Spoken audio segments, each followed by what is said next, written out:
Global Science 100. It's time to talk about the news media. And it's an extremely important topic in understanding government and politics.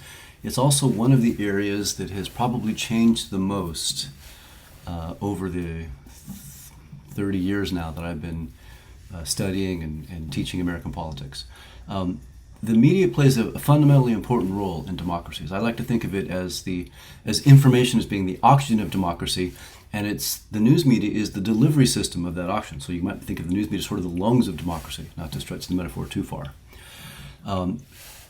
Citizens can't really play their role in democratic politics in terms of communicating their preferences to elected officials and holding those officials accountable unless they have an accurate understanding of what's going on. And it's up to the media to provide that information that is the basis for that understanding. But if the media is increasingly one-sided and biased, and if the information they're conveying is increasingly outrageous and inflammatory, and if the public relies increasingly on media sources that are merely reinforcing their existing biases, then you have an ill-informed and highly polarized public, and that's not healthy for a democracy. And spoiler alert, that's where we're going. So I want to juxtapose for a second the role of the media in a democracy in theory versus reality. Democracy at its heart boils down to a relationship between the people and their government. And I'm trying to depict here masses of people, 330 million people in our particular country, and the institutions of government. There's got to be some relationship between these two wherein government takes into account what these people want and enacts policies on that basis, and these people hold that government accountable for those policies. However, there's really no way that we can have any real direct understanding of what's happening in Washington or Sacramento. We're not there. So we need some sort of intermediary between the two to inform us and to let us know what's happening. And of course, that's the role of the media. And it's such an important role that it is constitutionally protected. Right up there with the rights of free speech and assembly and religion is the right of a free press. And specifically, the notion being that a free press is one that the government does not interfere with, that they are able to report and they are protected and objective in letting us know what's happening. And over the course of our history, there have been a number of instances in which the media has played and fulfilled this role quite well. You're probably too young to remember either Watergate or the Vietnam War, but the American news media played a huge role in revealing to the public what was going on and toppling administrations because of their lies about what was going on. It was the Washington Post that exposed the Nixon administration's lies and cover-ups and illegal campaign finance activities in the context of the Watergate scandal. And in terms of the Vietnam War, it was the New York Times that published the Pentagon Papers, which basically exposed the lies that were coming from the Johnson administration, telling the public that the war was going well when they knew quite fully and they understood quite well that things were not going well in Vietnam. And they used their lies as the basis for escalating the war when in fact there was no justification for doing so. So the media has in those and many other instances played this fundamental role quite well. So in that context, or at least those are examples of the media fulfilling its theoretical purpose in democracy. But now let's talk about another side of reality. Last year, Fox News settled a defamation suit with Dominion Voting Machines to the tune of $750 million in order to end the defamation trial that was about to start. And this trial was about Fox News pushing crazy conspiracy theories about a rigged election in 2020. Conspiracy theories that Fox News knew full well were not true.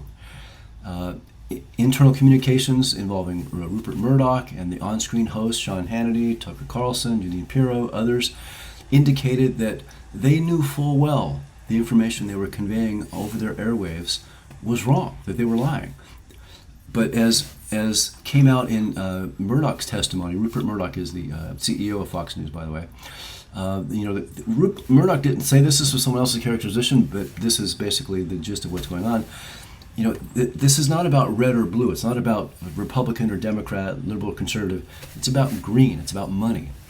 Murdoch knew that Fox News hosts were pushing the false election claims. So why did they do it? Because it's what their audience wanted. The thing that Fox worried the most about was losing audience share to media entities even further to the right than they are, Newsmax and One American News.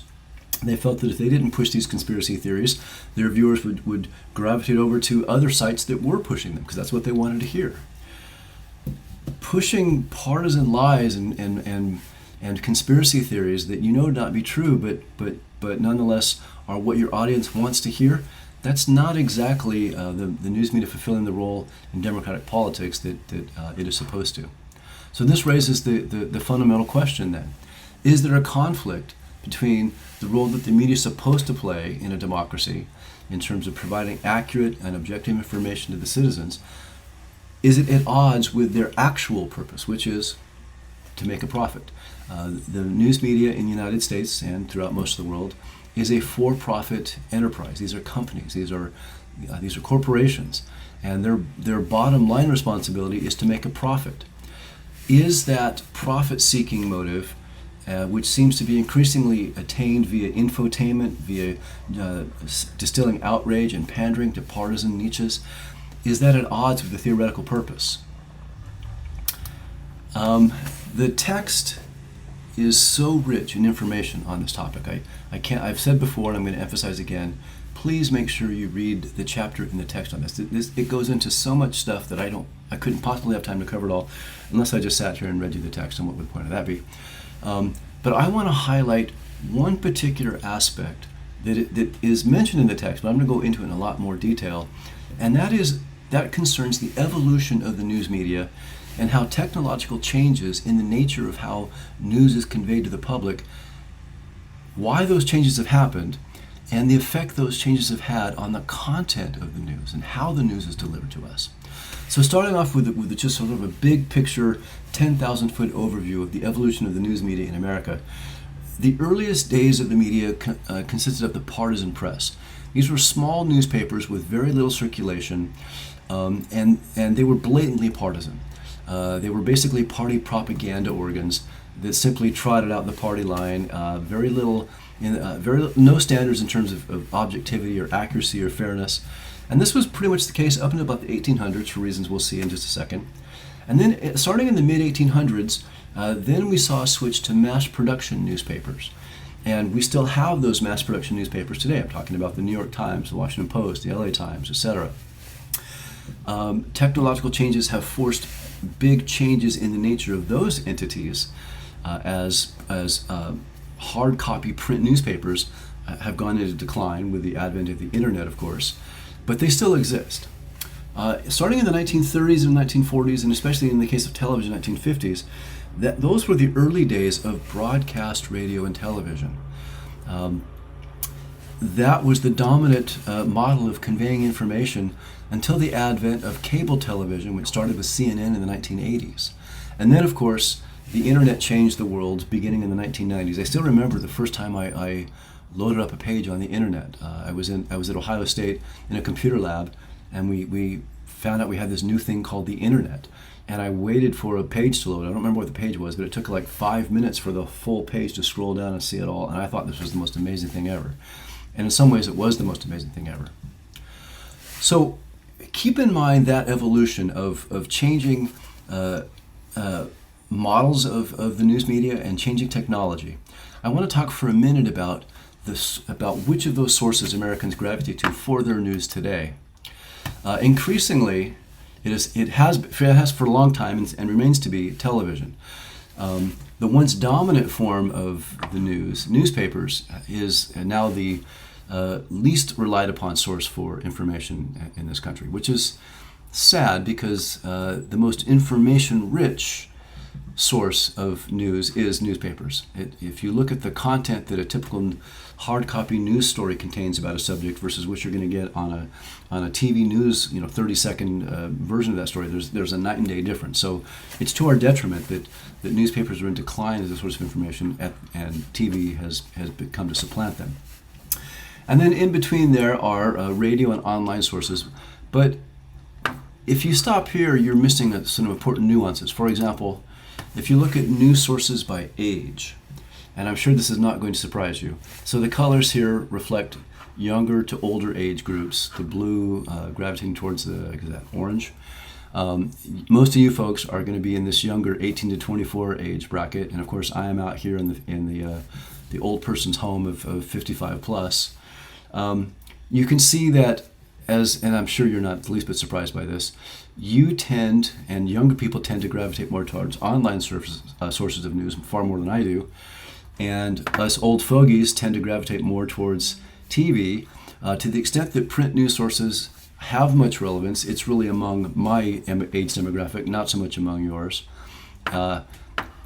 Social media, so this slide was from 2016. I'm going to guess that has probably changed quite a bit by now. I'm going to guess if we were to redo this graph today that the social media bars would be a lot higher across the board, but probably especially among your age. And I'm not sure exactly how they differentiate between online and social media, since social media takes place online. If you lump these two together, I think we would see a huge proportion of the public gravitating towards online/social media sources for news, despite the fact that we know it's not good for us. Most people believe, and this is more recent data from 2019, surveys conducted by the Pew Research Center, an excellent source of information. Most people believe that social media companies have too much control over the news, and that as a result, the mix of news we get, the balance of news we get, is the worse for it. That's well over half, nearly 2/3 of the public feels that we shouldn't be getting as much of our news from social media. And yet, the proportion of us who do rely on social media has only increased over time, and I'm sure if we would extend this timeline out to 2023, the bar would be continuing to go up. This is a look at which specific social media sources we tend to rely on. And again, not too many surprises here, Facebook being the dominant one. This again is from the Pew Research Center 2019. I suspect if we were to update it for 2023, the Instagram share would probably be higher than is reflected here. But that's just a hunch. So the sources of our information have changed from the early days of print media to now our reliance on social media. I want to get into the economics that have driven that, and then what effects that has had on our grasp of what's happening in politics, our understanding of politics and government. I don't normally read from the text. You can do that on your own. But I think this paragraph from the text does a really great job of sort of laying out the big picture point I want to make, and then I'm going to fill in a whole lot of details. So page 600 from the textbook says, as a business, the news industry has been continuously transformed by technological advances as competing producers have sought a greater share of the potential market. This trend clearly points toward ever-expanding access to greater amounts of information. In this respect, market competition has provided a collective good in offering more people easier access to a greater variety of news. How do you produce collective goods like access to information? Well, in this case, the market has done a very good job of doing so. Market competition, in the face of changing technological innovations, has actually spurred much more access to information. Continuing on, from the early days of the Republic, when several dozen weekly and a few daily newspapers delivered the national news, to today, when streaming sites receive millions of downloads, the history of the news media is essentially market responses to changing communications technology. New communications technology does not drive out old technology out of business, but instead forces those suppliers to be creative and to leverage the technology in productive ways. On the whole, innovation in mass communications has resulted in a dramatic expansion of news as a consumer product in a highly competitive marketplace. I think that's a really good overall summary of how technology has driven the changes in the media landscape and what effect that has. But as it's presented here, it sounds like it's all good. There's been a dramatic expansion of news as a consumer product in a highly competitive marketplace. More people have easier access to a greater variety of news than at any time in our history. So that's great, right? I mean, we want an informed public, so more news available to more people. What could be wrong with that? Well, hold on. We'll come back to that point. I want to get into the details, the logic. And again, the text and this class is really about the logic of how American politics has worked But I want to get into the details about it. And so we'll talk about the story of the evolution of the print media. The first thing to understand about media, and you probably do understand this, but let's make sure we share this understanding. Media is a business, and the profit in that business comes from advertising. It does not come from circulation. I used to work when I went to college in Laguna State. I worked for the LA Times. I was a bill collector for the LA Times, which might sound odd. If you ever saw me in person, you would know that I'm not the most physically imposing person you're ever going to see. So it seems weird to imagine me as a bill collector. But the point wasn't for me to intimidate or shake down people for their money. The point was, when people subscribed to the LA Times and then quit paying their bill, they were at risk of becoming non-subscribers. My actual goal was to go out to people's homes, people who owed $50 to $100 on a newspaper bill, and get them to give me $10, because that would allow the LA Times to continue to claim them as a subscriber. The number of subscribers you have is the basis for your advertising rates. The more a newspaper that can promise its advertisers a large subscriber base can charge more for those advertisements than a paper that has a smaller base. So advertising rates are the key to profit. Those rates are based on the number of readers or listeners or viewers you had. And in the early days of the newspapers, as we mentioned before, the circulation was very small, so there was no advertising. It was kind of pointless. But the development of the printing press changed all of that. The printing press made mass circulation possible, and in making mass circulation possible, it made advertising to a mass audience possible. Here's a quick history of the development of the printing press.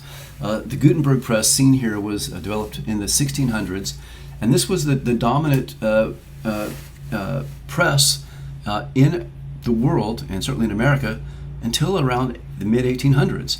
And the Gutenberg press could produce about 250 copies per hour. And this was the vehicle that printed the partisan press outlets that we talked about before. It couldn't print enough copies to really to amount to anything resembling mass circulation. So there wasn't a whole lot of advertising in these early partisan press offerings. Then, in the 1800s, this press, the Koenig press, was developed. And it increased the number of copies per hour by a factor of 4, up to 1,000 copies per hour. After that, in the early 1900s, we saw the Miele press. And now we're talking about 3,600 copies per hour. A huge threefold, almost fourfold, again, increase in the production capacity of the printing press. So now, here's what the New York Times newsroom looks like today. This is their print operation. Clearly, huge leaps in technology and sophistication from that to that to that to this. But here's the rub about this. These vast improvements in printing technology, they also amounted to a huge increase in costs. Each of these subsequent advancements in printing technology carried with it a massive price tag. The Miele press that we saw earlier was $100,000, which was a huge amount of money in 1900 when it came out. How could a newspaper justify an investment of that size? What would make it profitable for a newspaper to invest $100,000 in upgrading its printing technology? Well, the printing technology enabled it to increase its readership. Modern presses were capable of printing more copies. More copies meant they could disseminate the paper to a larger audience, and a larger audience means the ability to charge higher advertising rates and make more money. That's the whole point. So I hope that all makes sense. What we're really talking about here is the economy of scale. We've used this term before at various times in the class. The per unit cost of printing each paper goes down as the number of papers printed goes up. If you spread out the high cost, this $100,000 investment in the Miele press in the 1900s, if you spread out the high cost of that expensive printing press across a larger number of readers, the per cost per reader ratio goes down. This is the adage in the news media of delivering more eyeballs to your advertising. That's the whole point. Getting as many people as possible to view not really the content, but the advertising.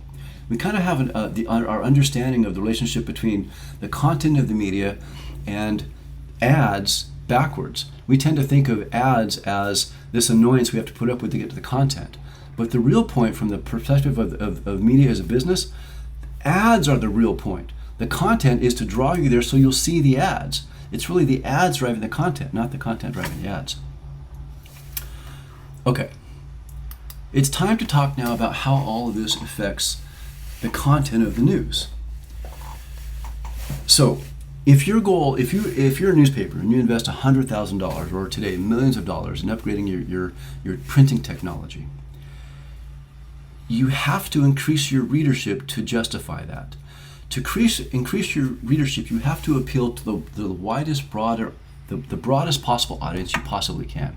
You have to have a wide appeal. You can't afford to have a narrow appeal, a narrow pitch, and then lose readership outside that narrow range of vision. When it comes to politics, you can think of it this way. If the distribution of political opinion is roughly normal, bell curve shaped, in other words, such that, sure, there are the lunatics on the fringe of the right and the fringe of the left, but most people are fairly centrist in their views, and there's some outliers on both sides, and then the truly crazies, a couple standard deviations outside of each. But most people are fairly centrist in their views. If that's the case, and by the way, for the most part that is the case, here's one point along those lines. This is I don't know how well you can see this, but my old eyes can see it from here, so I'm assuming your younger eyes can. This is Gallup polling data on the distribution of opinion on the issue of abortion. So possibly the most controversial issue that this country has grappled with in the last 50 to 100 years. What you're seeing here is data from as recently as May of 2021, going all the way back to 17 years before, 2004. And this is the percentage of people who feel that abortion should be legal under any circumstances whatsoever. Those who feel it should be illegal in every circumstance, there are no exceptions, it's always illegal, versus those who think that it should be legal under certain circumstances. If you look at this, notice how bell-shaped this distribution is, and I'll make 2 points. A, how bell-shaped it is. So there's about a fourth to maybe a fifth of a fourth of the opinion on this side, legal under any circumstances, a fifth of the population feeling this way, never legal, around 20%, and then 50 to 60%, somewhere in here, in the center of those two things. So the center is as large as the two extremes combined, which it looks a whole lot like this. And that's on the issue of abortion. The other point I would make is, while I get a drink because I'm losing my voice, the other point I think this is sort of an aside for our discussion now, but look how stable abortion opinion is over time. It's certainly not the highly polarizing issue that is often characterized as. Public opinion has been pretty centrist and unchanged and stable on this controversial issue for a quarter of a century. I'm going to come back to that point when we talk about the nature of our political polarization in America today. It's not over issues. I wish it were. That would be good, because we could maybe find ways to compromise on issues, but the roots of our polarization are not issues. They're something else. And I'll just tease that for now, come back to it later. So anyway, if political opinion among your audience is distributed something like this, mostly centrist, yeah, some crazies to each side, but mostly centrist, then what does that do to the content of the news that you deliver? What would happen if a newspaper were to take a stridently liberal or an extremely conservative approach in delivering the news? They would be alienating a big chunk of their market share, a third to a half of the market share. Of course you don't want to do that. Of course you don't want to target, mistarget your audience so badly that you're giving up a lot of market share.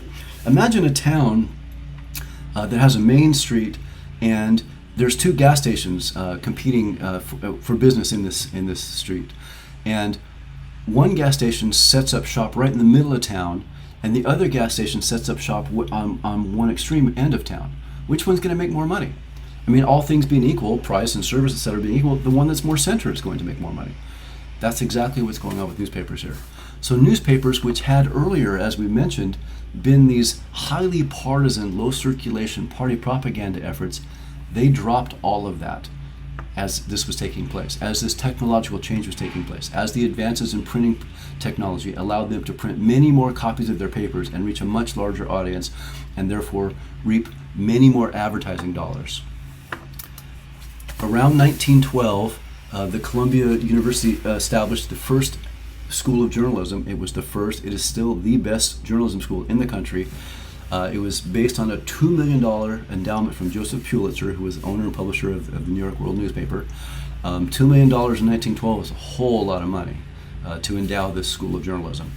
And the journalism, this was the beginning of journalism as a profession in which objectivity and fairness and balance and journalistic ethics were stressed and taught. Those are still the values of what the text calls the legacy media today. Those are still the values of the vast majority of news reporters in America today.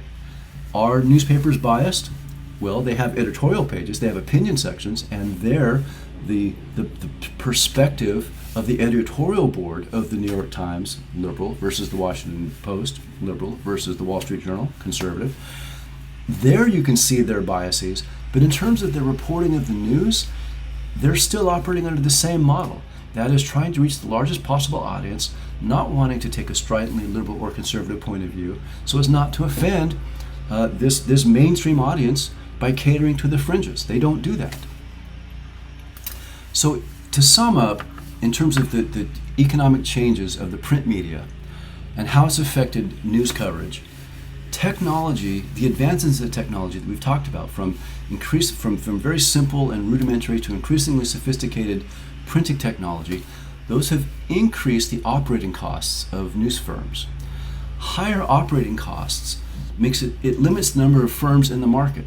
It's not, you can't get into the newspaper business on a low budget. It's a hugely expensive endeavor to undertake in the first place. To recoup your investment in this hugely expensive technology, you have to justify your ability to print this huge number of copies of your paper by appealing to the widest range of audience, the largest audience you possibly can.